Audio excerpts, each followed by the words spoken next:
And we are live. Well, welcome, welcome, welcome to Lunchtime with Kathleen and Emily. I am Emily Bolton. I am a certified public accountant and a certified tax coach. And with me today is Kathleen Packard. Kathleen? Yes, I am Kathleen Packard, and I am a cosmetologist, salon owner, and an online marketer. And welcome. Yeah, well, I think we're in for a great hangout today. We did invite some folks, so if they're out there and they want to pop in, we might just have some guests to pop in on us. Our topic today is from a recent article that I just read. It came out a couple of days ago, actually, Kathleen, and let's see, the 5th of August. But I caught it on somebody's post, and it's something I personally missed. It's a Smallbiztrends.com,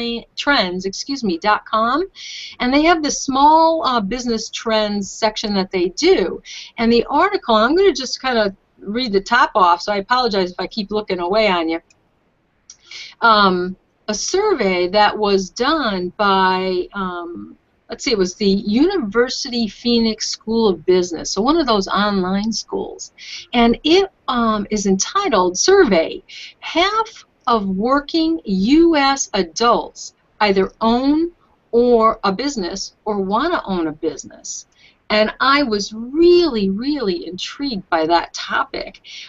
Here we are, you and I are serial entrepreneurs. We both actually have 2 businesses going, at least. I have 2. I'm not sure how many you have. You know, I have my CPA and certified tax coach practice that I have, and I'm also relatively new to the network marketing industry. Been in the industry for about a year, and really following just a sense of statistics of where things are going, and want to get in here and get myself positioned. And you are, as you mentioned, a cosmetologist, 30+ years, but also an online marketer. You got anything else going on, or are those all those other prior ones? You know, I consider myself certifiably unemployable at this stage of my life. I have been in business for myself for so long, in my very early 20s, that I tried a consultant job for somebody a year ago, where I went every day to their place of business to help them, and you know, by the time I was done with my project there, it was like, I hope never to do this again, because it was too much like a 9-to-5 thing, and you know, I was going every day to help them out, and it was like, no, I don't want to do this anymore. I haven't had to do this in years, and you know, and so many times when you own your own business, you work so much harder, longer hours, and you ask so much more of yourself than you would if you worked a 9-to-5 job. Mm. So, yeah, I am truly, my husband and I have run our own businesses for years, and he's one that likes to start businesses and then sell them. So we've been in and out of quite a few of them. Yeah, and you know, it may be a lot of work, but the thing of it is, you're building up an asset for yourself. You're building up net equity into your own self, your own business. And I know that, I thank God that for me, I had my first tax practice. I had built up over 7 years or so, and I had worked in corporate with a fellow who had a small little practice on the side, and I think it was like 92 clients that he had, and I love taxes. So he asked me, he was retiring, he said, "You interested in this? You love talking about it all the time." And I love taxes. That's the thing. I did some volunteer in taxes, and I just loved it.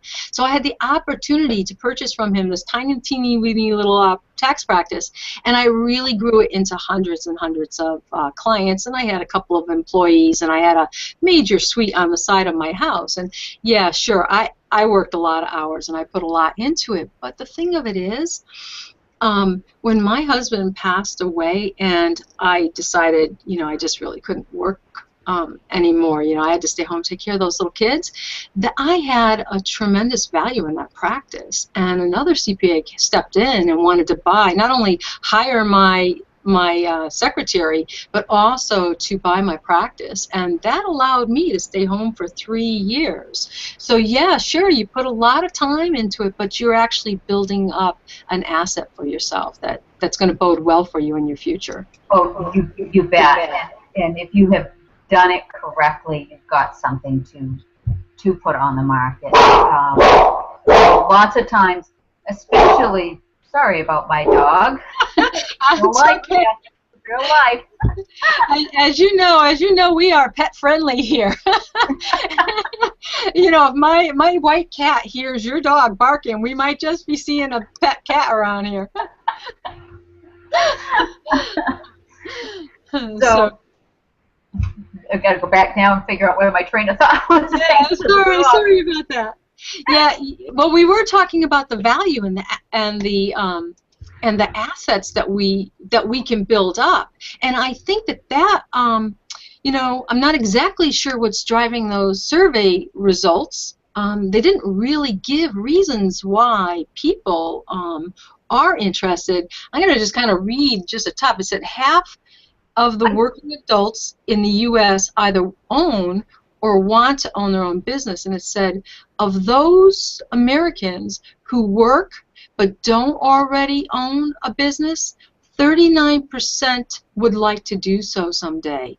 And it gave some age stratifications, which we can go into, which was why I was hoping we would get some guests on here, because we've had guests in the past, and we have a lot of entrepreneurs that we know that run the gamut of the age spectrum. So it would have been really nice to have their contribution into this discussion.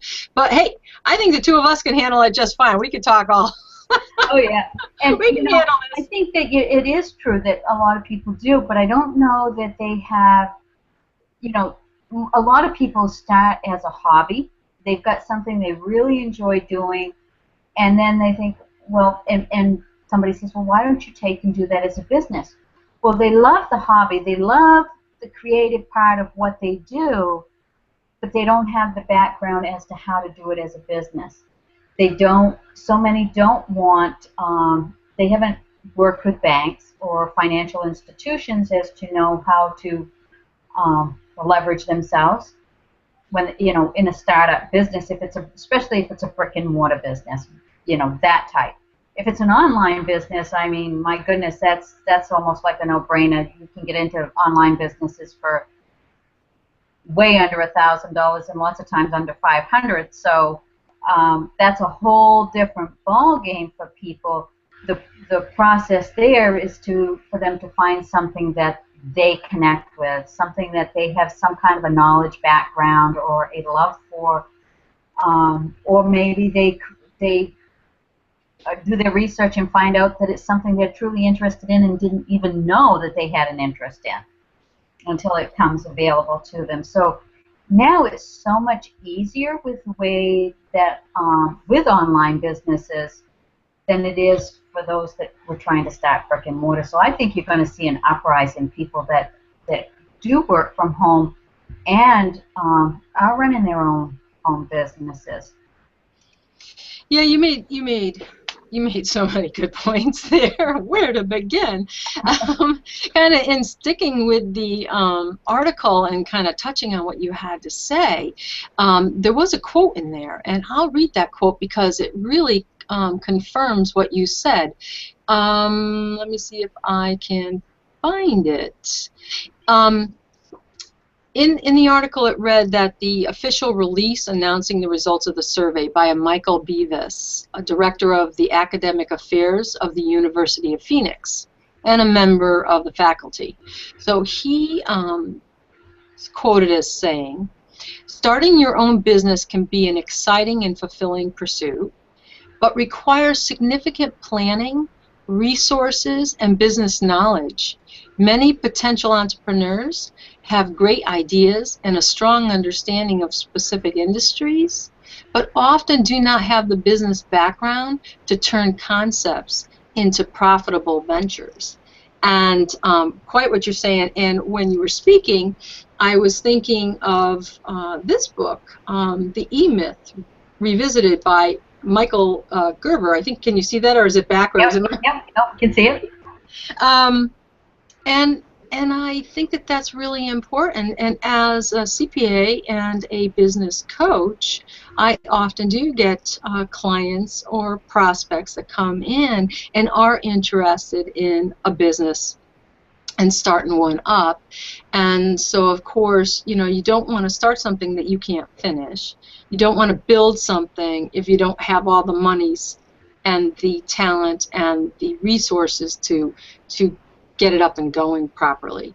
But so that's part of that examination, that financial analysis is part of it, because oftentimes businesses will not make a profit for a number of years. They have to get rooted and grounded, and they have to build out and draw in their customer base. That's not always true, but it's often true.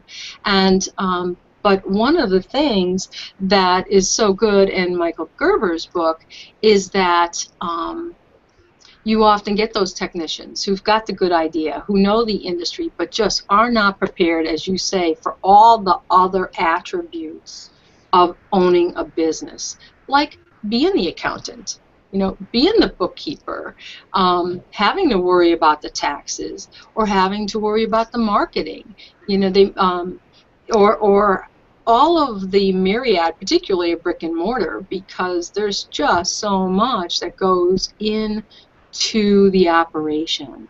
And that's where overwhelm steps in. And that's where people realize this was not what I had in mind. And you just like threw all kinds of gold nuggets out there for people to heads up here, because owners do put so much time into building that business that goes way, way, way beyond a 9-to-5. But again, you're building an asset. But that's one of the things that causes so many businesses not to make it. And your point's well taken about an online business, an internet business. There's so much of the historical, traditional kinds of aspects that you just don't have to worry about. Oh, absolutely. And is thinking about this as you're talking, there's many ways to approach getting into a business or starting a business, but it's the dedication that you've got to have, and you've got to already in your mind be willing to follow that dedication through, because many times I know that in my case in particular, financing was always one of the stumbling blocks. But how do you overcome that? For me, it was I worked multiple jobs along with running a business so that I could maintain a household and still have a startup business. And yes. that means that you're putting in way more time and effort than the average person out there that is working and getting a paycheck for 40 hours or whatever job that they're doing. But that's a dedication, and that's a life commitment that you have to decide to make if you want to be a business owner.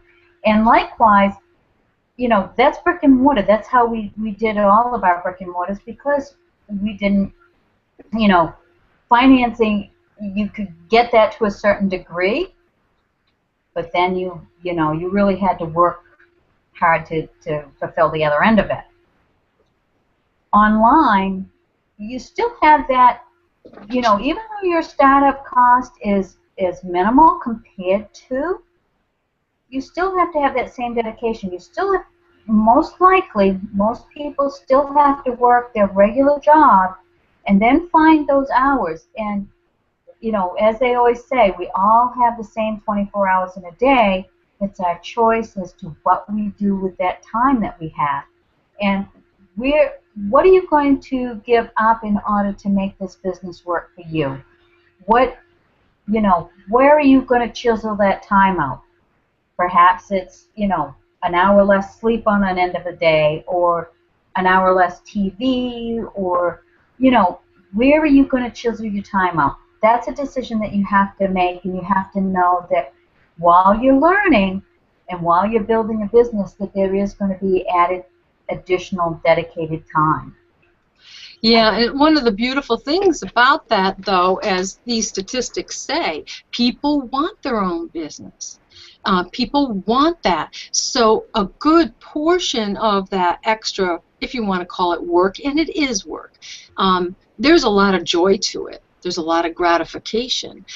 I know you, and I know me, and I know a lot of the folks that we hang with.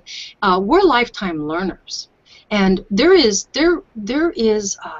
just life in learning and being with others and learning new skill sets and putting them and seeing the fruit from all of that.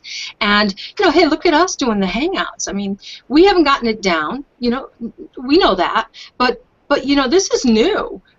Google Hangouts, this kind of forum is kind of a relatively new thing, because there are how many in our industry that are just not doing this yet. We are pioneers. We're forerunners. And guess what? We're making our mistakes. But guess what? Also, we are having fun. We are enjoying this. And it's a lot of work. One of the other things on our morning mindset call that was brought up this morning was, and for those that don't know, we do a morning mindset call, and if you can't catch it in the morning, you can always catch a replay to get that information. Is that, above and beyond the rewards of the money part of this, is that in the case of online, you get to hang out with like-minded people.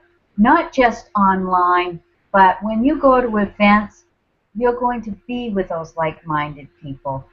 All of these different things that you become a part of, they're like family.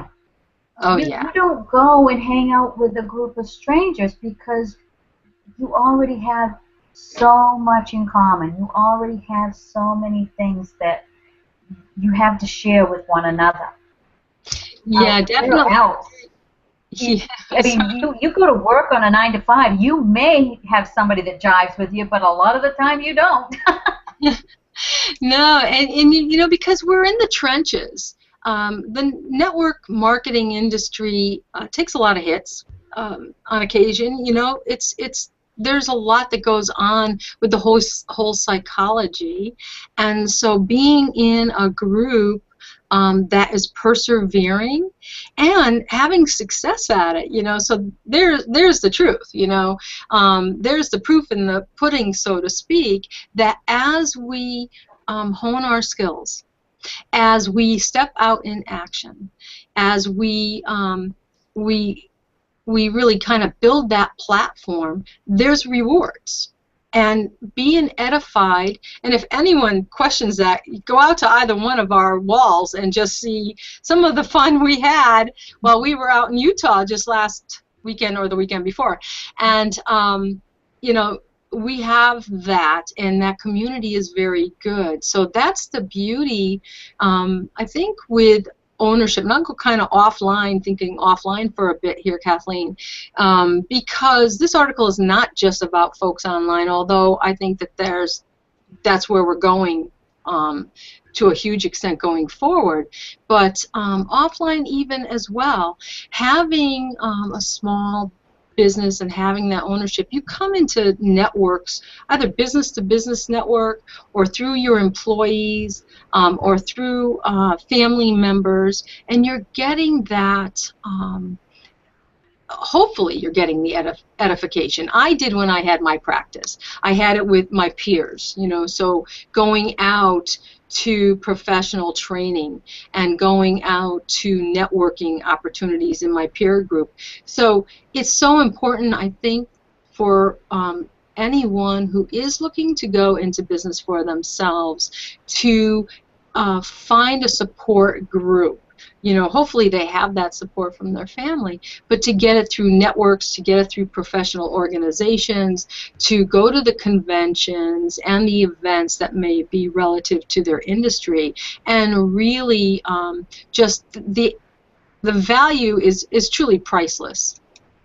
It is, and I've attended conventions for years, long before I got into network marketing and online marketing. Just because, I've always felt that school is never out, and that there's always things to be learned and shared. But the one big difference that I can say, and not only for my profession, but we went to many conventions for my husband's business, which were truly manly businesses. So that there is a certain connection that you get with those, but it doesn't seem as there is not the camaraderie, there is not the openness, there is not that welcoming that you get, because you connect with a very small group of people as opposed to this very large group of people that are all like-minded. Because I found at other, brick and mortar type of convention businesses, things, that they were there to find out something for themselves, not something to really, they weren't there to connect with other people, but more to connect with what the speaker or what the information from the convention had to be able to give them. So just the difference between online and offline. That's, but very, very important that those things are a part of doing business. Absolutely, and they are so important in order to stay up to date and to be able to give people that information when you get back. They look for that. Yeah, they do. And if I were to somewhat settle as to why, and I think I would agree with you. I happen to have very good friends who have been so receptive to me in my tax groups, and maybe that in part is due to the fact that I kind of fell off the face of the earth after my husband died years ago. So coming back in, and when I came back into the groups, I was just so, people just took me under their wings. I have been just so welcomed back with open arms, and just amazing, great people who, they attended my husband's funeral. They really cared for us, and so to come back in, so I know that I have special relationships with a lot of folks in my peer group, but I would tend to agree with you that there is a greater, there is just a very large amount of camaraderie that we've experienced in the various conventions that we've attended, either together or separately. And I think that has to do, again, that terminology I used about being in the trenches. There's certain struggles that we face, and they're very significant in that mindset realm. And we're all big about mindset, right? That's a very important aspect to success in the industry. It's very important to success in business alone. But when your business is so visible, when it's online, when it is subject to the judgment of, you're open to the world, so you're subject, to the judgment that's out there, but you're also probably principally subject to your own judgments. That little, you got that wonderful little, angel on your shoulder that has all the ideas and the things they want to do and the success they see and all that great life stuff. And then you got this nasty little, devil angel kind of thing on the other shoulder that's like, oh, what makes you think you could do that? You can't do that. Oh, and all negative nanny stuff. So we all kind of have to deal with that voice and deal with the mindset issues. And so I think that knits us together. What do you think about that? I definitely think that those, we are knitted together in a way that is very different from other businesses. For that very reason, I think that we're all there working to help one another in a very unique way.